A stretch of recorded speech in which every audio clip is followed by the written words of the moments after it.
Hi friends, good morning and welcome back to my channel. दा आं सावबाय थादों रुटि माने जल्दि जल्दि माने बाजाराव थांनो नामायदों जोङो माने बृहस्पतिबार दिनै बेयावहा बाजार दोङो सिगाङाव जे आं थांदोंमोन नोंथांमोनाथ' नुनायमोन ना बे बाजाराव थांनो नामायदों माने मोनसे मेडिसिन लायनो दोङो माने बे बाजारावसो मोनो माने आयुर्वेदिकनि स' बेनि थाखायनो आङो माने तारातारि रुटि बनायदों दा जानानै थांनोसै आरो बेयावहा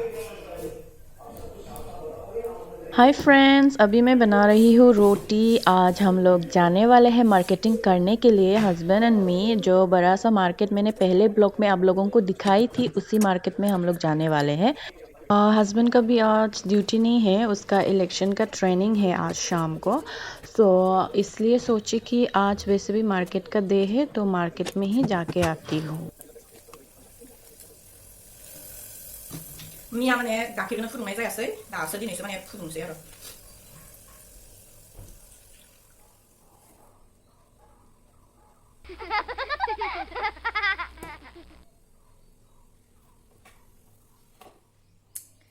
हाय लोगोफोर नै आं दायो रेडि जाखांबाय बाजाराव थांनो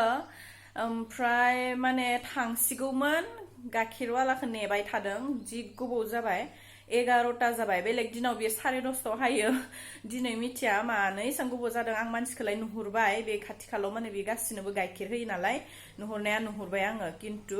दाबो मोनफाया बियावहा मा खालामबाय थादोंथाय बै खाथिनि न' लाहानाव दोङो आरो बियो आं नुहुरदों बिनि साइकेलखौ बेखौनो नेबाय थादों दा आरो गाइखेरखौ सोना गालाङाबाबो जों हायनाया बाङाय गोबाव जागोन ना बाजारनिफ्राय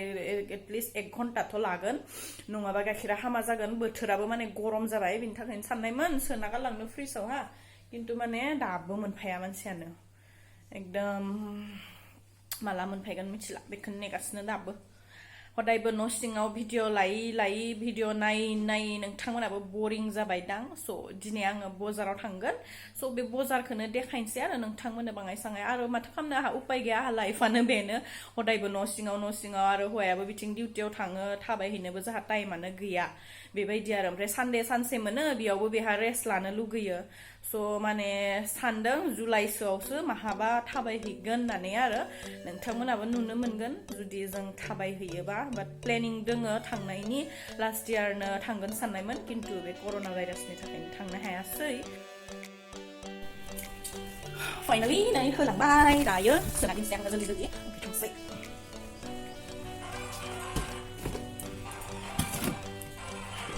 Solo solté है Habizi solo दसेनो उबाय थायो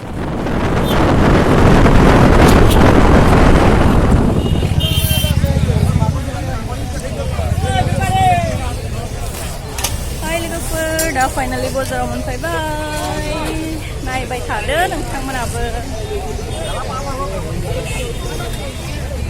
मा लागोन लकेलाव थांनोसै फार्स्टआवनो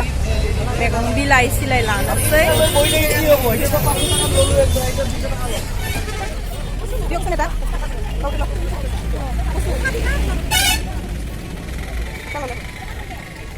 गरमथार बाहेराव बिराद गरम हौवाया खिथु खिथु मना लानानै थाबायगासिनो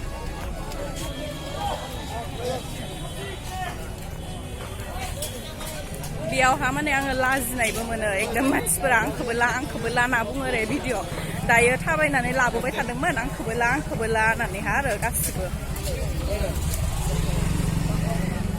दा जोङो थांगासिनो बेदर लायनो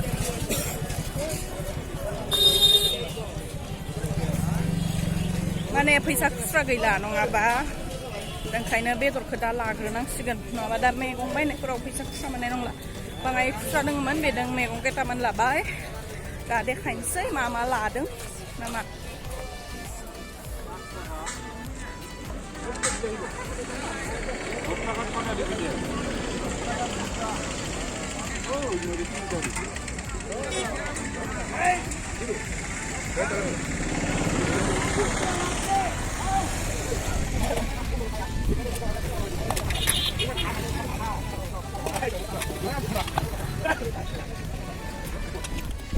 Lover, Zinengai, oरैबायदि गरम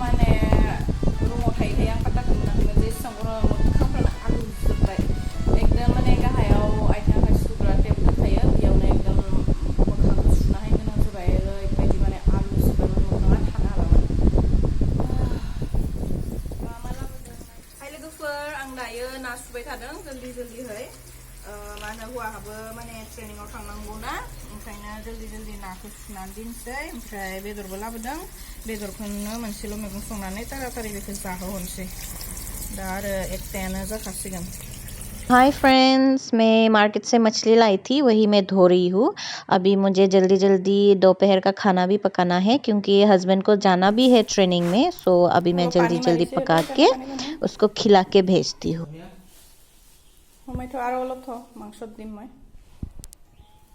नै आहा हौवाया बाङाय आंखौ हेल्प खालामना होदों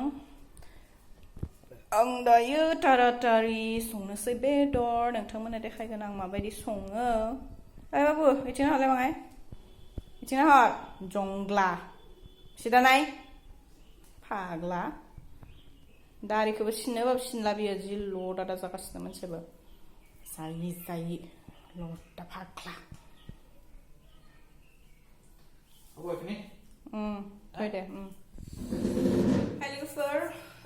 दायो बेदर सेदर सुखांजोब्बाय संसै आं तारातारि बिनि सिगां मैथा बाङाय सायग्रोनो मैथा बाथोन जानो एकदम मैथा गोदान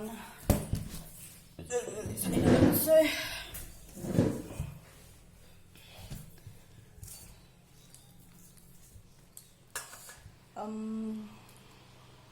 हाय लोगोफोर आं दा संबाय थादों माने आं संनायखौ देखायनो हानाय नंला एकदम माने तारातारि जाबाय आङो हौवाया थांनायनि टाइम जालायलायबाय ओंखायनो दायो संखांबा आङो माबायदि जाखो बेखौल' देखायनो हासिगोन आरो नोंथांमोननो स' नायलांबाय थादो ओमफ्राय मबाइलाबो बेटारि गैया दा माने मोनगौ माने आं दसे चार्जबो होनानै लानोसै ओमफ्राय थिं नै हौवायाबो रेडि जाबाय थादों थांसिगोन बेबो दे होमबा लोगोफोर नायलांबाय थादो आं आरो मा खालामो हाय लोगोफोर जि तारातारि संखांबाय नै मैथा बाथोना ओमफ्राय इयाव दङ बेदरा र' देखायनो नै आं जि माने तारातारि संबायना देखायनो हायासै माने हौवायाबो टाइम जानायखाय दा आं बेनो खाम होग्रोनोसै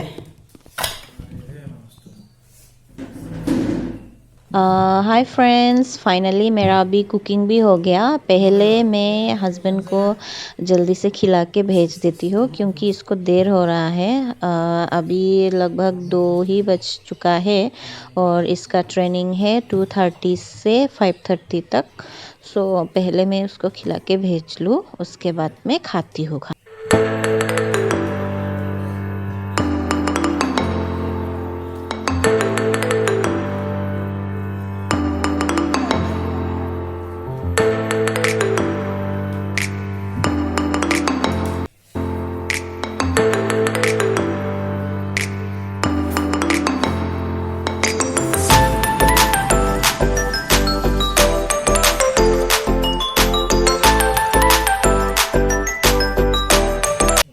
हस्बैंड का खाना हो गया और ये अभी निकल गया ट्रेनिंग के लिए एंड मैं अभी कर रही हूँ मछली फ्राई जो उस समय मैंने दिखाई थी वही। पहले मैं सब काम मतलब निपटा लूँ, उसके बाद ही फाइनली रेस्ट करूँगी। हौवायाबो नै खाम जाखांनानै ओंखारलांबाय ओमफ्राय आङो फारसेथिं माने नाखौबो एवखाबाय माने उनाव एवनाय दा एवनाय एखे बिनि थाखायनो आङो तारातारि नाखौबो एवनानै दोनखानोसै ओमफ्राय गासै खामानि जोब्बासो आङो माने रेस्ट लानोसै इदि आद्रा बिद्रा दोननो आङो माने एकदम सुखुनाय मोना खामानिफोरखौ खनसे लागैनो आंहा जोबजोब्बा सिजोल जाबासो आं मोजां मोनो इदिखायनो माने आंहा खामानिया सानसे इदिनो मावनाय जायो आरो ओमफ्राय दायो आङो नै एकदम गेस स्ट'भाबो जि थाव सिददावबाय जि लेथ्रा जाबाय बेफोरखौ एकदम माने हुगारजोबनानै दोनखानोसै। हाय लोगोफोर, माथो हिनजावफोर मानसिहा खामानिफ्रानो मावबाबो जोबालै बालायलाङो हदायबो बेखौनो मावबाय था। हाय लोगोफोर, खामानियानो जोबाखै दाबो नै आरो इदिसां गुरजाय बेफोरखौ सब थिक खालामजोबनांगोन आं ओमफ्रायसो रेस्ट मोनगोन फाइनालि।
खामि सिंनि खामानिया जोब्बाय ओमफ्राय बेफोर हिया माने मियानो सुना दोननायमोन खननो टाइम मोनाखैमोन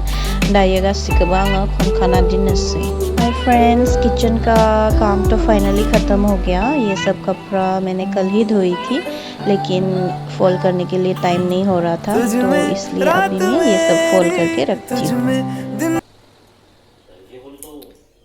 हाय लोगोफोर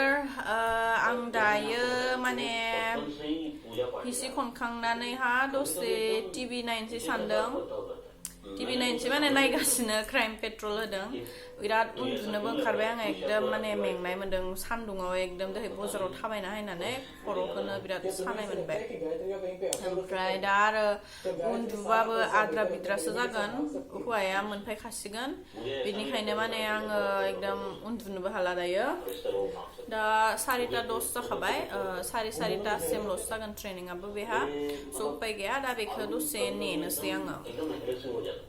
बे हायखांबासो उन्दुनो मोनसिगोन इतने दिनों में पहली बार इतना सब कुछ साफ साफ दिखाई दे रहा क्या बाबा तेरी गायत्री मरी नहीं जिंदा है तो किसी के साथ है ना तो उसे ढूंढ ले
दायो रुटि बनायखांबाय ओमफ्राय नै आं बेखौ बाथोन देनो नामायदों माबा बिलाहि फिसाखौ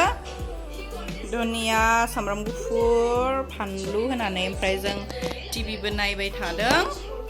ओमफ्राय दिनै जों टिभि रुमावनो जागोन